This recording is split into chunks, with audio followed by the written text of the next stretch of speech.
Bonjour les cancers, j'espère que vous allez bien.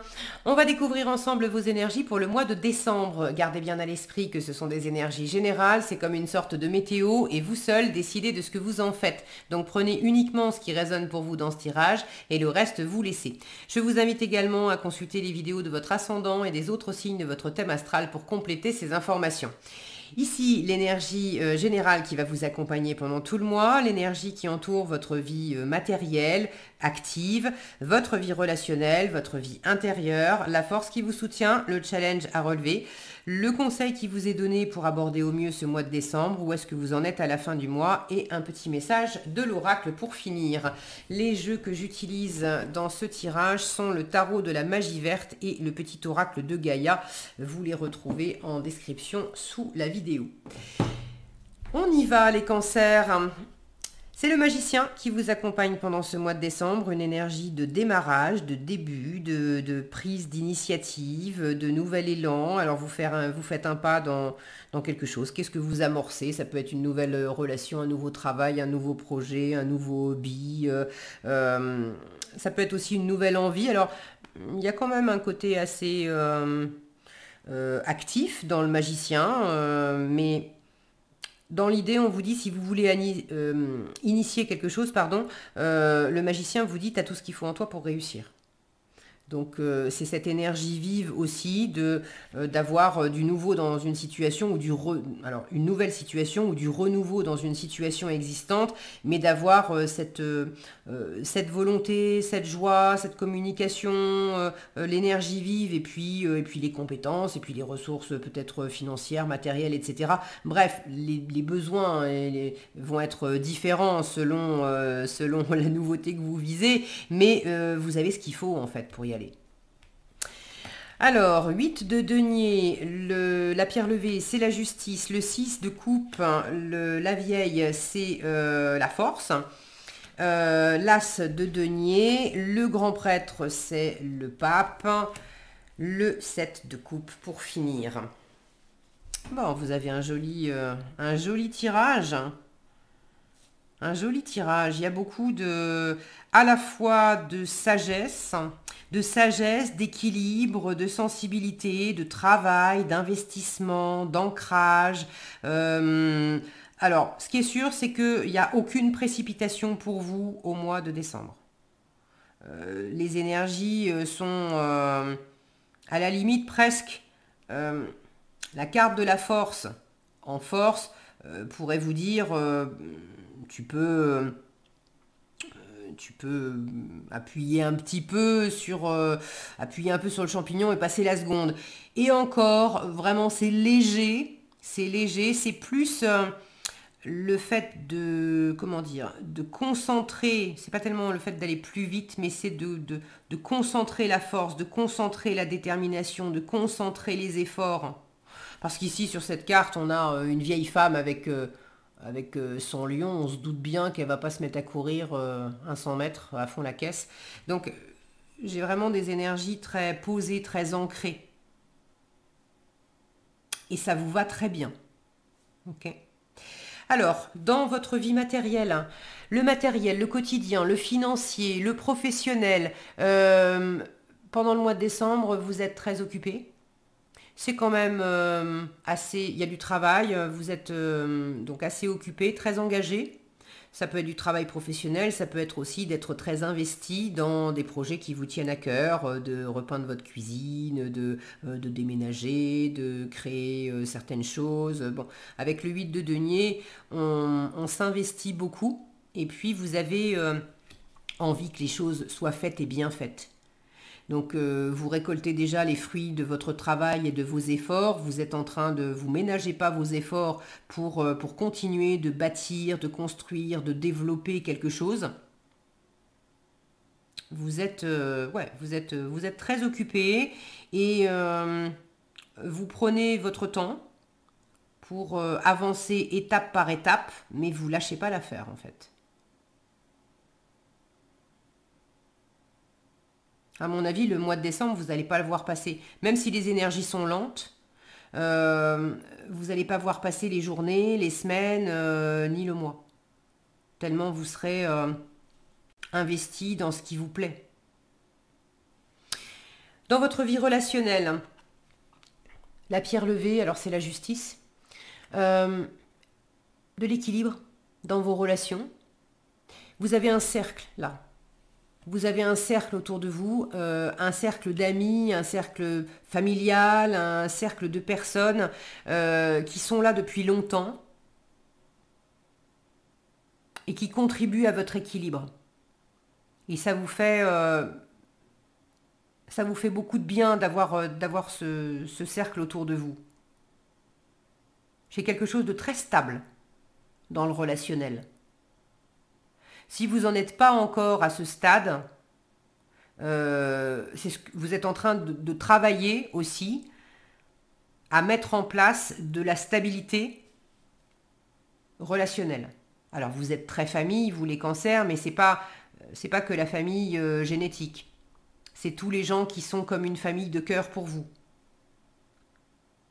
Pour certains, vous tissez des liens, vous tissez des nouveaux liens avec pareil, avec, j'allais dire prudence, c'est pas prudence, c'est avec patience pour voir petit à petit, vous voyez, c'est l'araignée qui est en train de tisser sa toile.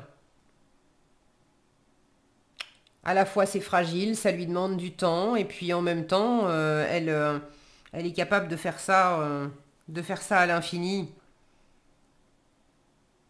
Donc vous tissez des nouveaux liens, vous vous en lassez pas, vous trouvez cet équilibre. Là j'ai comme un labyrinthe en fait.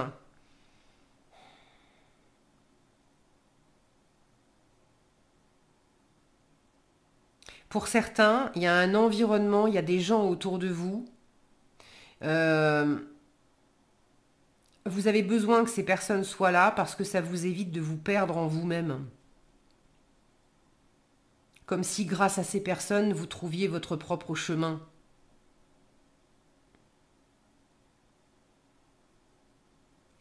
Intérieurement, avec le 6 de coupe, moi tout de suite, ce qui me saute aux yeux, c'est vraiment l'idée de faire le chemin, oui, mais main dans la main, quoi. Pas tout seul, pas toute seule. Il y a ce besoin d'être avec quelqu'un qu'on aime, d'être avec des gens, une ou plusieurs personnes, mais d'être avec des gens qu'on connaît depuis longtemps. Le 6 de coupe nous parle du passé, nous parle de l'enfance, nous parle de la nostalgie qu'on peut avoir. Donc c'est intérieurement, vous êtes quand même attaché à une ou plusieurs personnes que vous connaissez depuis longtemps et vous êtes dans cette optique de faire un bon bout de chemin ensemble.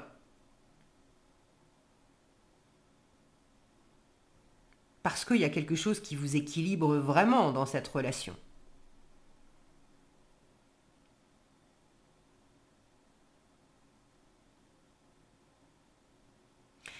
Après,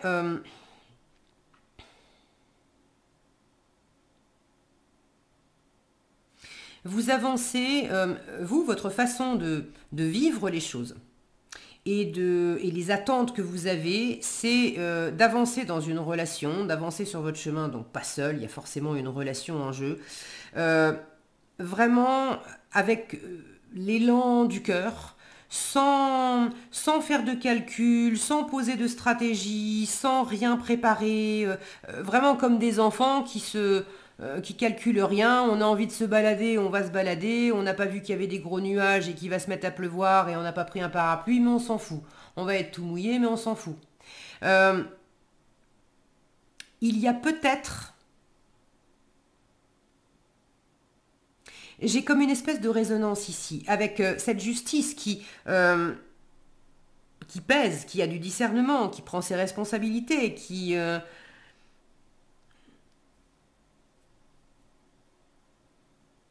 va savoir aussi, comment dire,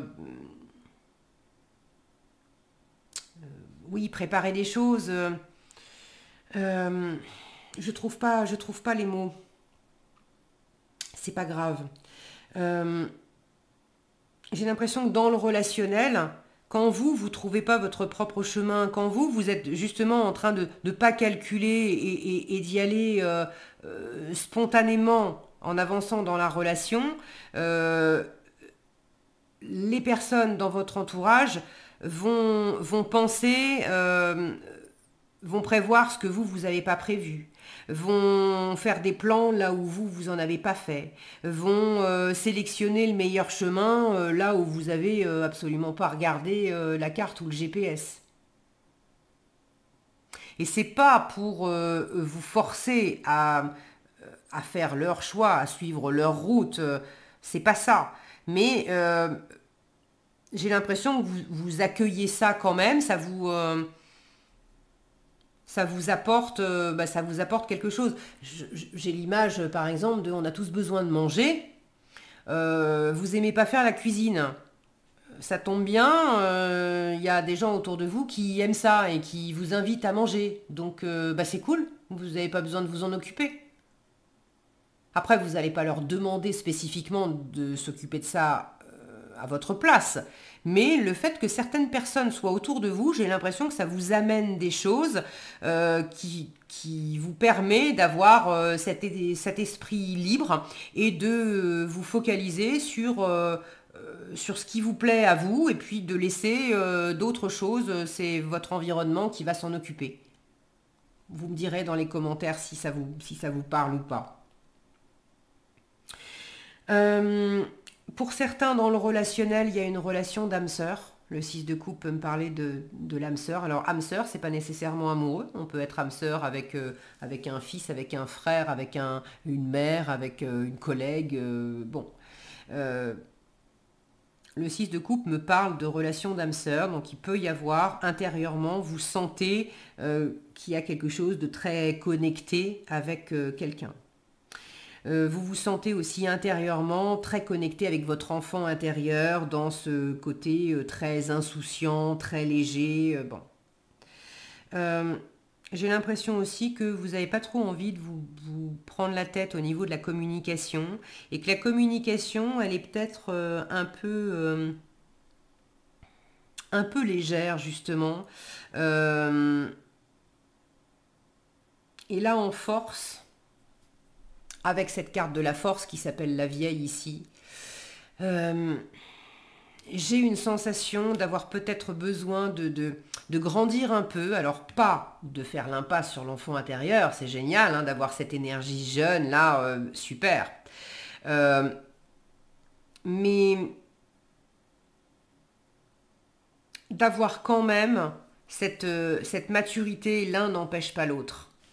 C'est appuyé aussi en conseil par le grand prêtre. Là, j'ai deux personnages qui sont dans la sagesse d'un âge avancé et qui ne sont pas du tout dans l'insouciance de cette jeunesse qui se préoccupe pas des détails parce que les enfants savent que bon, il y aura toujours, enfin, voilà, quand le monde est bien fait, parce qu'il y a des enfants malheureusement qui sont complètement démunis et tout seuls, mais normalement, un enfant sait qu'il peut compter sur des adultes et qu'il y aura toujours des adultes autour de lui pour veiller à ses besoins et pour lui apporter des choses. Il y a un peu de ça chez vous. Il y a une part un peu enfantine pendant ce mois-là qui est bien contente d'avoir des personnes qui vont lui apporter des choses pour qu'elle n'ait pas à s'en soucier. Mais là, en force et en conseil, on vous invite quand même à être aussi dans cette posture de parent et pas que dans la posture d'enfant. Là, on a des sages. La force vous dit, ça va t'aider d'être déterminé, d'avancer. La carte de la force nous parle aussi de communication forte justement. Alors pas qu'on se met à crier, mais de communication vraiment ferme. On s'est vraiment fait entendre, on s'est fait comprendre. Il n'y a pas d'équivoque possible. On peut avoir dit les choses avec un grand sourire, avec beaucoup de bienveillance, avec beaucoup de chaleur, mais il y a quelque chose de fort justement qui est passé dans le message, où le message a été très bien entendu. Or, ici j'ai un oiseau dans une cage. Alors les oiseaux dans le Petit Lenormand, ça me fait penser à ça, ça me fait penser aux oiseaux du Petit Lenormand qui symbolisent la communication et les échanges. Et là, on a un petit bonhomme qui est content de regarder sa petite amoureuse, d'avancer main dans la main, et puis symboliquement, la communication, oui, on l'a sous le coude, mais bon, on l'a un peu mis en cage, et puis du moment que c'est un chant agréable, ça va aller, mais on la regarde pas trop, c'est pas, voilà, il n'y a pas une communication libre. Alors que quand on est dans des énergies de grands prêtres, beaucoup d'écoute. Donc la communication, c'est un échange, hein, ça va dans les deux sens. C'est dire et puis c'est écouter. La force nous parle de dire avec force et le grand prêtre nous parle d'écouter avec beaucoup de bienveillance et d'ouverture. Donc là, on a les deux côtés de la communication. L'émission et la réception. Donc j'ai l'impression qu'on vous invite à faire grandir un petit peu ça, la communication, à vous affirmer davantage, à écouter davantage et à vous exprimer davantage, à incarner, je vous l'ai dit, cette sagesse, cette maturité.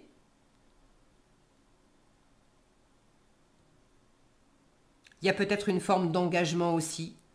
Je vous disais, le côté un peu insouciant où les enfants s'engagent dans rien, ils papillonnent au jour le jour. Là, il y a quand même une détermination, le fait d'avancer. En force, on vous invite à canaliser aussi, à canaliser des pulsions, à canaliser des peurs, à canaliser ce qui a besoin de l'être. Il y a quelque chose à apprivoiser.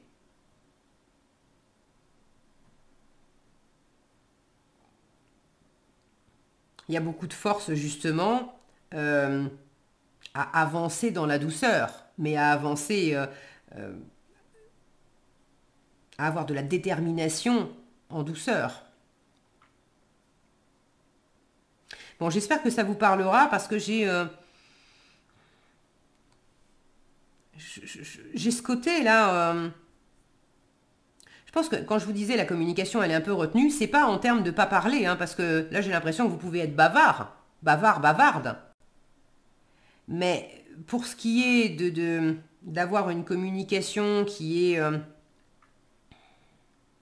est plus réfléchie, qui est plus voilà, analytique, posée, plus mûre quelque part, plus engagée. Là, c'est un peu moins. C'est plus facile de parler de choses légères que d'aborder des choses plus... Il y a sans doute un pas qui vous fait peur. Vous l'avez en challenge avec cet as de denier. L'as de denier, c'est la concrétisation de quelque chose. On amorce quelque chose. Alors, est-ce que c'est vous qui avez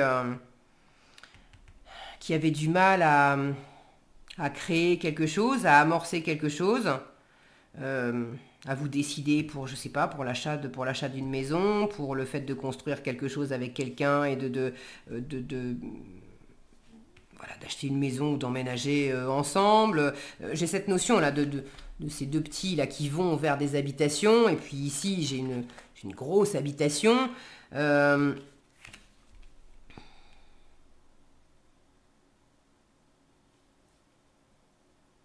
Est-ce que vous avez envie d'aller vers quelque chose comme ça, mais vous attendez d'avoir l'opportunité et l'opportunité, vous ne l'avez pas pour l'instant? Ceux qui sont concernés par ça, on vous dit lâche pas l'affaire. Le pape, le pape vous dit t'es guidé, t'es protégé. Ça va bien se passer. Peu importe comment ça se passe, ça va bien se passer. Là, le conseil, c'est aussi de rester dans le côté spirituel, inspiré, de suivre votre intuition, de suivre la lumière, ce rayon de lumière là. Qu'est-ce qui vous illumine? Qu'est-ce qui vous fait grandir? Qu'est-ce qui vous aide à prendre de la hauteur? Qu'est-ce qui vous inspire? Vous avez peut-être des choses à apprendre. Le conseil pour certains, certaines, c'est peut-être de consulter quelqu'un, coach, mentor, thérapeute, pour vous aider à avancer. Pour d'autres, c'est peut-être d'apporter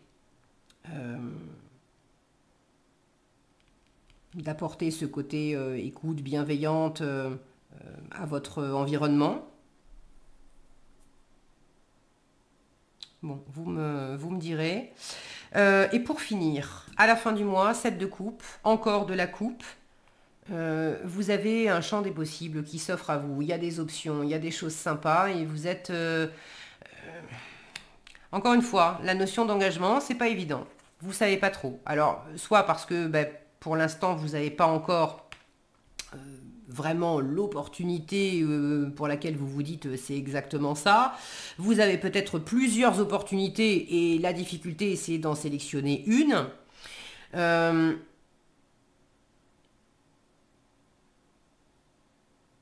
Vous êtes aussi peut-être devant vos envies et puis avec le 7 de coupe, on peut rester dans la rêverie. Et comme un papillon qui est attiré dans la lumière, on est prisonnier dans la lumière, mais en fait on choisit jamais, on n'y va jamais. Et puis on peut même se faire des illusions et puis rester dans ce côté un peu, voilà, un peu rêveur enfantin où on y va avec ce côté insouciant et puis on manque aussi J'ai l'impression qu'au fond de vous, il y a une part de vous qui est un peu... qui est un peu sur son tapis volant. Et